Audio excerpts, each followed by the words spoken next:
नमस्कार। दिन भर की बड़ी खबरों में आपका स्वागत है। मैं हूं आपके साथ मानसी। आज इस बुलेटिन में बात होगी इंडिया गठबंधन के मोदी सरकार पर करारे प्रहार की, जेल से बाहर आने के बाद दिल्ली के सीएम अरविंद केजरीवाल की दहाड़ की, देखेंगे प्रज्वल रेवन्ना के मामले में कैसे फंसी बीजेपी, हरियाणा में बीजेपी पर बढ़ते संकेत को जानेंगे, शिंदे सेना के उम्मीदवार के ईडी को लेकर बड़े खुलासे को, और बुलेटिन के आखिर में देखेंगे जाने माने कार्टूनिस्ट इरफान की किस खबर पर पड़ी तिरछी नजर।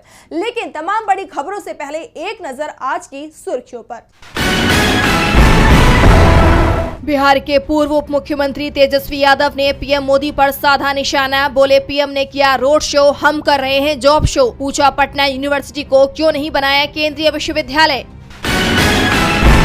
चुनाव आयोग ने वोटिंग के 4 दिन बाद जारी किया तीसरे चरण के मतदान का फाइनल आंकड़ा। 65.68% कुल हुई वोटिंग। महाराष्ट्र के नंदुरबार में पीएम मोदी पर जमकर बरसी प्रियंका। कहा, पीएम मोदी को इंदिरा गांधी से दृढ़ संकल्प और बहादुरी सीखनी चाहिए। और आप नेता अमानतुल्लाह खान के घर पहुंची पुलिस। कई दिनों से फरार हैं आप नेता। पेट्रोल पंप कर्मचारी को धमकी देने का है आरोप। पुलिस ने घर पर चिपकाया नोटिस।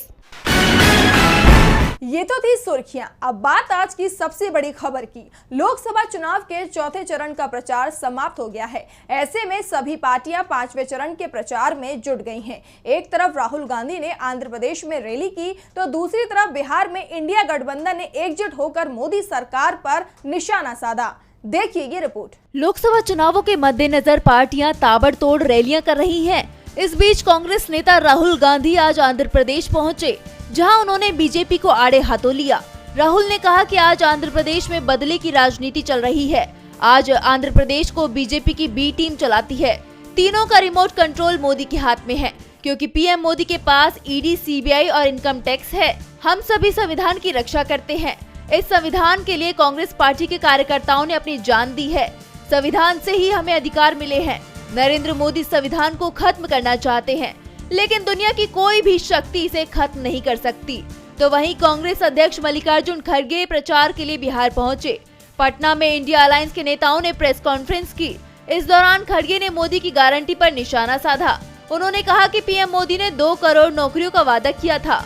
वो इसके बारे में कुछ नहीं बोलते। वो महंगाई के बारे में बात नहीं करते। उनके कई वादे अधूरे हैं। मजदूर, महिलाएं सभी आक्रोशित हैं। इस दौरान आरजेडी नेता मनोज झा ने कहा कि पीएम मोदी की लाख कोशिशों के बावजूद लोग भैंस पर नहीं, नौकरी और रोजगार पर टिके हुए हैं। गांव-गांव तक ये बात भी पहुंच गई है कि बीजेपी संविधान बदलना चाहती है। प्रधानमंत्री लगातार झूठ बोल रहे हैं। प्रधानमंत्री पद की गरिमा का भी ख्याल नहीं कर रहे हैं। इंडिया गठबंधन के सवालों से बीजेपी बैकफुट पर दिखाई दे रही है, तो जेल से बाहर आने के बाद दिल्ली के सीएम अरविंद केजरीवाल ने जो रुख अपनाया है, उसने बीजेपी को डरा दिया है। आज केजरीवाल ने पार्टी के प्रचार की शुरुआत कर दी और पहले ही दिन पीएम मोदी और बीजेपी को घेर लिया। तो क्या कहा केजरीवाल ने, देखिए ये रिपोर्ट। अरविंद केजरीवाल ने जेल से बाहर आने के बाद आज सबसे पहले बजरंगबली के दर्शन किए और इसके बाद पार्टी ऑफिस में पहला चुनावी भाषण दिया, जहां उन्होंने पीएम मोदी पर जमकर निशाना साधा। केजरीवाल ने कहा कि आम आदमी पार्टी को 10 साल हुए, 2 राज्यों में सरकार है। इसे दबाने में और खत्म करने में पीएम मोदी ने कोई कसर नहीं छोड़ी। एक साथ हमारी पार्टी के टॉप 4 नेता मनीष सिसोदिया, सत्येंद्र जैन, संजय सिंह और मुझे जेल भेज दिया। उन्होंने सोचा पार्टी खत्म हो जाएगी, लेकिन आप एक सोच है, जितना खत्म करने की सोचते हैं उतनी वो बढ़ती है। पीएम ने मिशन शुरू किया है, 1 नेशन 1 लीडर। मोदी जी देश के सारे नेताओं को खत्म करना चाहते हैं। जितने विपक्ष के नेता हैं उन्हें जेल भेजेंगे, जितने बीजेपी के नेता हैं उन्हें निपटा देंगे। अगर ये चुनाव जीत गए तो लिखवा लो कि थोड़े दिन बाद ममता, तेजस्वी, स्टालिन, विजयन, उद्धव और सभी विपक्षी नेता जेल के भीतर होंगे। इसी के साथ केजरीवाल ने सवाल किया कि प्रधानमंत्री नरेंद्र मोदी अगले साल 17 सितंबर को 75 साल के हो जाएंगे। क्या बीजेपी उन्हें लाल कृष्ण आडवाणी की तरह रिटायर्ड करेगी? अगर बीजेपी ये चुनाव जीतती है तो मोदी अमित शाह को प्रधानमंत्री बनाएंगे और 2 महीने में उत्तर प्रदेश के सीएम योगी को पद से हटाया जाएगा।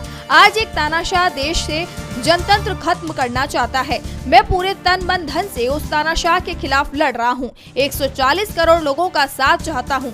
आज मैं आपसे भीख मांगने आया हूँ, मेरे देश को बचा लो, इस तानाशाही से मेरे देश को बचा लो। केजरीवाल के जेल से बाहर आने के बाद इंडिया गठबंधन को मजबूती मिली है तो बीजेपी में बेचैनी दिख रही है। तो वहीं कर्नाटक में प्रज्वल रेवन्ना के मामले ने इस बेचैनी को कुछ ज्यादा ही बढ़ा दिया है। जेडीएस सांसद प्रज्वल के सेक्स स्कैंडल मामले में अब बीजेपी नेता भी फंसने लगे हैं। पार्टी के एक दिग्गज नेता को कर्नाटक पुलिस ने गिरफ्तार कर लिया है तो प्रज्वल की मुश्किलें और बढ़ती दिख रही हैं। कर्नाटक सेक्स स्कैंडल मामले में अब बीजेपी के नेता भी फंसते नजर आ रहे हैं। दरअसल कर्नाटक सेक्स स्कैंडल मामले में अब नया मोड़ सामने आया है। एसडी रेवन्ना की गिरफ्तारी के बाद अब जांच की आग बीजेपी कैंप तक पहुंच गई है, क्योंकि कथित वीडियो को लीक करने के आरोप में बीजेपी नेता और एडवोकेट जी देवराजे गौड़ा को कर्नाटक के चित्रदुर्ग जिले के गुलिहार टोल गेट से गिरफ्तार कर लिया गया है। बता दें कि कर्नाटक में 26 अप्रैल को मतदान से पहले प्रज्वल से कथित तौर पर जुड़े कई अश्लील वीडियो सामने आए थे, जिसमें देवराजे गौड़ा पर इन वीडियो को लीक करने के आरोप लगे थे, जिसे वे पहले ही खारिज कर चुके थे। गौड़ा ने कहा कि उन्होंने पहले भी बीजेपी को सावधान किया था कि प्रज्वल को हासन लोकसभा सीट से टिकट न दिया जाए। हालांकि जेडीएस और बीजेपी में गठबंधन के बाद प्रज्वल को ही चुनाव में उतार दिया गया। वहीं एक महिला ने देवराजे गौड़ा के खिलाफ शोषण का मामला भी दर्ज करवाया है। पीड़ित महिला का कहना है कि गौड़ा ने मेरी संपत्ति बेचने में मदद करने के बहाने 10 महीने तक मेरा शोषण किया। वहीं कई सेक्स वीडियो में कथित तौर पर शामिल जेडीएस के निलंबित नेता प्रज्वल रेवन्ना के खिलाफ अब महिला उत्पीड़न का तीसरा मामला भी दर्ज किया गया है। शिकायत एक महिला ने दर्ज कराई है, जिसमें उसने प्रज्वल रेवन्ना पर अपहरण के बाद उसके साथ शारीरिक शोषण करने के आरोप लगाए हैं। बताते चले कि प्रज्वल रेवन्ना हासन से जेडीएस का उम्मीदवार था और अभी वे फरार है। प्रज्वल के पिता एसडी रेवन्ना विधायक है, जो उस वक्त इसी मामले में जेल में है। कर्नाटक में बीजेपी मुश्किल में फंस गई है तो वहीं हरियाणा में भी उसकी मुसीबत बढ़ गई है। 3 निर्दलीय विधायकों के सरकार से समर्थन वापस लेने के बाद हरियाणा की नायाब सैनी सरकार तकनीकी रूप से अल्पमत में आ गई है। विपक्ष लगातार फ्लोर टेस्ट की मांग कर रहा है तो बीजेपी किसी तरह से संकट को टालने की कोशिश कर रही है। तो क्या है पूरा मामला, देखिए ये रिपोर्ट। हरियाणा में नायब सिंह सैनी की सरकार पर संकट गहराता जा रहा है। 3 निर्दलीय विधायकों के समर्थन वापस लेने के बाद सैनी सरकार अल्पमत में आ गई है, जिसके बाद विपक्ष ने दोबारा से चुनाव कराने या फिर फ्लोर टेस्ट कराने की मांग को तेज कर दिया है। कांग्रेस ने राज्यपाल बंडारू दत्तात्रेय को 2 पन्नों का ज्ञापन सौंपा है, जिसमें कहा गया है कि सरकार अल्पमत में है, इसे बर्खास्त किया जाए। कांग्रेस ने दावा किया कि कांग्रेस के 30, जेजेपी के 10, आईएनएलडी के 1 विधायकों के साथ 4 निर्दलीय विधायक सरकार के खिलाफ हैं। 3 ने तो हाल ही में समर्थन वापस लिया है, जबकि पिछले साल निर्दलीय विधायक बलराज कुंडू भी सरकार से अलग हो चुके हैं। इस बीच राज्य के पूर्व सीएम भूपेंद्र सिंह हुड्डा भी सक्रिय हो गए हैं। हुड्डा के संपर्क में बीजेपी के आधा दर्जन विधायक बताए जा रहे हैं और हुड्डा को कांग्रेस हाईकमान की हरी झंडी का इंतजार है, जिसके बाद हरियाणा में बीजेपी के खिलाफ खेला शुरू हो जाएगा। दावा किया जा रहा है कि 25 मई को हरियाणा में लोकसभा चुनावों की वोटिंग से पहले ही नायब सिंह सैनी की सरकार को गिराने की रणनीति तैयार की जा रही है।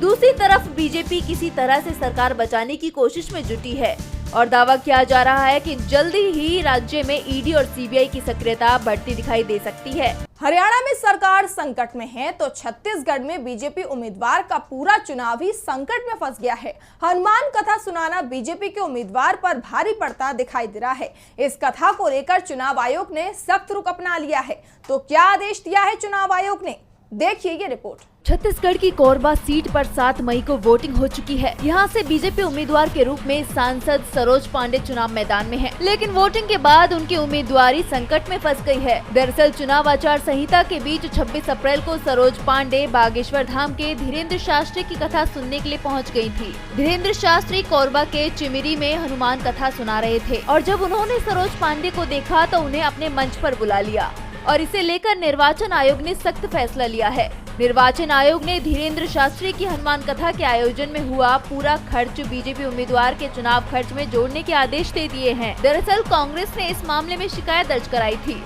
जिस पर सरोज पांडे को नोटिस भी जारी किया गया था। सरोज पांडे ने अपने जवाब में कहा था कि कार्यक्रम उन्होंने नहीं कराया और न ही मंच से बीजेपी का प्रचार किया गया। इसके बाद आयोग ने कार्यक्रम की वीडियोग्राफी देखी और उसके बाद फैसला सुनाते हुए कार्यक्रम का खर्च चुनाव खर्च में जोड़ने का फैसला सुना दिया। कोरबा सीट पर बीजेपी उम्मीदवार सरोज पांडे ने जो खर्च का ब्यौरा दिया है, उसमें उन्होंने 5 मई तक 51,67,553 रुपए खर्च किए हैं। 6 और 7 तारीख का खर्च इसमें शामिल नहीं है। चुनाव खर्च की सीमा 90 लाख है। अगर धीरेन्द्र कृष्ण शास्त्री के हनुमान कथा का खर्च अगर 39 लाख से ऊपर का खर्च जाता है तो बीजेपी प्रत्याशी तय खर्च सीमा से ज्यादा राशि खर्च करने के मामले में फंस जाएगी और उनका चुनाव रद्द कर दिया जाएगा। चुनाव आयोग के आदेश से बीजेपी उम्मीदवार की दावेदारी संकट में फंस गई है तो दूसरी तरफ शिंदे की शिवसेना के उम्मीदवार ने ऐसा खुलासा कर दिया जिसके चलते बीजेपी मुश्किल में फंस गई है। एनडीए के उम्मीदवार ने जो कहा उसे विपक्ष ने तुरंत लपक लिया। तो क्या है पूरा मामला, देखिए ये रिपोर्ट। उत्तर पश्चिम मुंबई से शिवसेना उम्मीदवार रविंद्र वायकर ने बड़ा खुलासा किया है। उन्होंने कहा कि इस साल की शुरुआत में ईडी और ईओडब्ल्यू की जांच के घेरे में आने के बाद उनके पास दो विकल्प बचे थे। पहला, वो जेल चले जाएं और दूसरा, उद्धव ठाकरे का साथ छोड़कर एकनाथ शिंदे के साथ आ जाएं। वायकर के बयान से साफ है कि वो उद्धव का साथ नहीं छोड़ना चाहते थे, लेकिन जेल जाने से बचने के लिए उनके पास कोई रास्ता नहीं बचा था, इसलिए उन्हें एनडीए में शामिल होना पड़ा। उन्होंने कहा कि झूठा फंसाया जाने के बाद मैंने भारी मन से पाला बदल लिया। जब मेरी पत्नी का नाम इसमें शामिल किया गया तो मेरे पास कोई दूसरा रास्ता नहीं बचा था। 50 साल तक बाला साहेब की शिवसेना में रहने के बाद मुझे उद्धव ठाकरे का साथ छोड़ना पड़ा। उस वक्त ऐसा लगा जैसे मैं परिवार के किसी सदस्य के लिए पराया होता जा रहा हूँ।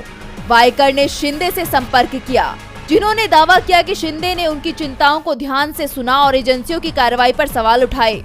बता दें कि वायकर केंद्रीय जांच एजेंसियों की जांच के दायरे में थे और ईडी ने अक्टूबर 2023 में एक लग्जरी होटल के निर्माण के संबंध में उनके खिलाफ मनी लॉन्ड्रिंग का मामला दर्ज किया था, जिसके बाद ईडी का उन पर शिकंजा कस गया था।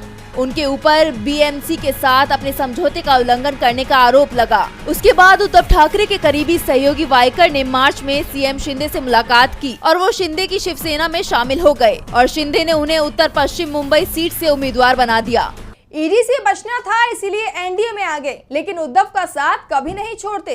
शिंदे सेना के नेता और एनडीए के लोकसभा उम्मीदवार के बयान ने विपक्ष के दावे पर मोहर लगा दी है कि मोदी सरकार ईडी और सीबीआई के भरोसे चल रही है। लेकिन अब सरकार 1 महीने बाद बदल सकती है क्योंकि इस समय चुनाव चल रहा है। चौथे चरण के लिए प्रचार भी समाप्त हो गया है। तो चौथे चरण में कहां-कहां होगी वोटिंग और क्या है समीकरण, देखिए ये रिपोर्ट। 13 मई को 10 राज्यों की 96 सीटों पर वोट डाले जाएंगे, जिसमें से आंध्र प्रदेश की 25, तेलंगाना की 17, यूपी की 13, महाराष्ट्र की 11, मध्य प्रदेश और पश्चिम बंगाल की 8-8, झारखंड और उड़ीसा की 4-4, बिहार की 5 और जम्मू कश्मीर की 1 सीट शामिल है।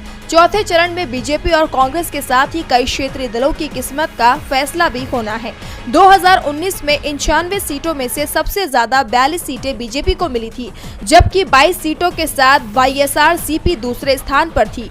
कांग्रेस को 6 और अन्य दलों के हिस्से में 26 सीटें आई थी। 2019 में इन दोनों में से 11 सीटों पर बेहद करीबी मुकाबला हुआ था और जीत का अंतर 7% से भी कम रहा था। जिन सीटों पर करीबी मुकाबला हुआ था उसमें खूंटी से बीजेपी के अर्जुन मुंडा ने कांग्रेस के कालीचरण मुंडा से 1445 वोटों से उन्हें हराया था। तो पश्चिम बंगाल की बर्दवान दुर्गापुर से बीजेपी के MS अहलुवालिया ने टीएमसी के डॉक्टर मुमताज को 2439 वोटों से हराया था। इसके अलावा 2019 में आंध्र प्रदेश की 4 और तेलंगाना की 3 सीटों पर जीत का अंतर 7000 से भी कम वोटों का था, जबकि महाराष्ट्र और ओडिशा की 1-1 सीट पर यह अंतर 5000 से भी कम वोटों का था। चौथे चरण में जिन दिग्गजों की किस्मत का फैसला होगा उसमें कन्नौज से सपा चीफ अखिलेश यादव, पश्चिम बंगाल की बहरामपुर से अधीररंजन चौधरी, जिनका मुकाबला टीएमसी के यूसुफ पठान से है, आसनसोल से शत्रुघ्न सिन्हा, तेलंगाना के हैदराबाद से AIMIM के असदुद्दीन ओवैसी और बीजेपी की माधवी लता, करीमनगर से बंदी संजय कुमार, लखीमपुर खीरी से केंद्रीय गृह राज्य मंत्री अजय मिश्रा टेनी, आंध्र प्रदेश के कडप्पा से YS शर्मिला और झारखंड के खूंटी से अर्जुन मुंडा का नाम शामिल है। चुनाव प्रचार समाप्त होने के बाद इंडिया गठबंधन ने दावा किया है कि पहले 3 चरणों की तरह चौथे चरण में भी उसके पक्ष में ही बहुमत आएगा। और बुलेटिन के आखिर में देखेंगे जाने माने कार्टूनिस्ट इरफान की किस खबर पर पड़ी तिरछी नजर।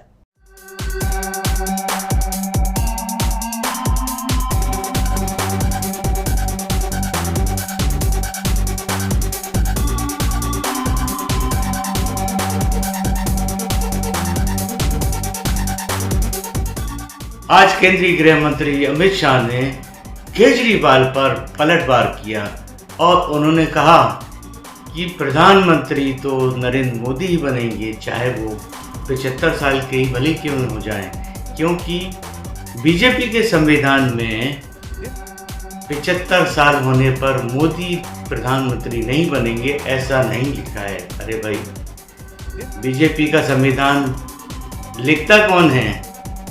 नरेंद्र मोदी ही तो लिखते हैं।